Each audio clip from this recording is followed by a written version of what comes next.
Friends అందరూ ఎలా ఉన్నారు? ఈరోజు మనం బొబ్బరి గారెలు తయారు చేసుకుందాం. చాలా అంటే చాలా క్రంచీగా, చాలా టేస్టీగా ఉంటాయి. మీరు కూడా ఒకసారి ట్రై చేయండి. ముందుగా బొబ్బరి పప్పుని బాగా క్లీన్ చేసుకొని ఒక బౌల్లో తీసుకోవాలి.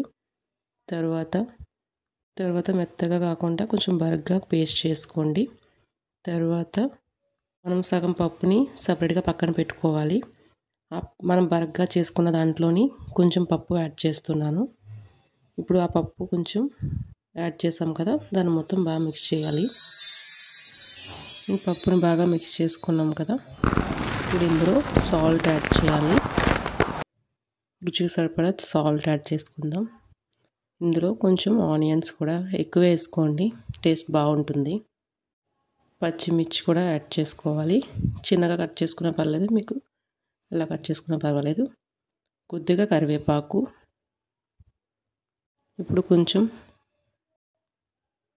కొత్తిమీర కూడా కొంచెం యాడ్ చేసుకోవాలి. ఇప్పుడు కొత్తిమీర యాడ్ చేసిన తర్వాత అల్లం వెల్లుల్లి పేస్ట్ 2 టేబుల్ స్పూన్లు యాడ్ చేయాలి.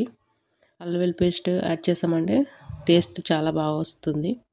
ఇప్పుడు మొత్తం అంతా బాగా మిక్స్ చేసుకోవాలి. పిండి మొత్తం బాగా కలిసిన తర్వాత మీ దగ్గర ఆకు లేదంటే లీఫ్ లేదంటే కవర్ ఏదన్నా ఉంటే దానిపైన పలాచగా వేసుకోవాలి. కొంచెం సన్నగా వేసుకోండి, మరి లావుగా వేసుకున్నారంటే క్రంచీనెస్ రాదు. అలా కొంచెం 1 బై 1 యాడ్ చేసుకోవాలి. ఇలా వేసిన వెంటనే టర్న్ చేయకండి, కొంతసేపు తర్వాత టర్న్ చేసుకుంటే బాగా ఫ్రై అవుతుంది. కదా, బాగా ఫ్రై అయిపోయి ఇప్పుడు మనం ఒక ప్లేట్లో తీసేసుకుందాం. ఇవన్నీ సపరేట్గా. చూసారు కదా, మన గారెలు తయారైపోయి. బొబ్బరి పప్పుతో గారెలు చాలా టేస్టీగా ఉంటాయి. ఇది చికెన్ కాంబినేషన్లో చాలామంది తింటారు. చాలా అంటే చాలా టేస్టీగా ఉంటాయి చికెన్ కాంబినేషన్లో తింటే. అలా ఇష్టం లేనన్న వాళ్ళు ఇలా కూడా తినొచ్చు.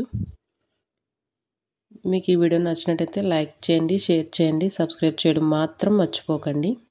ఏమైనా డౌట్స్ ఉంటే కింద కామెంట్ చేయండి.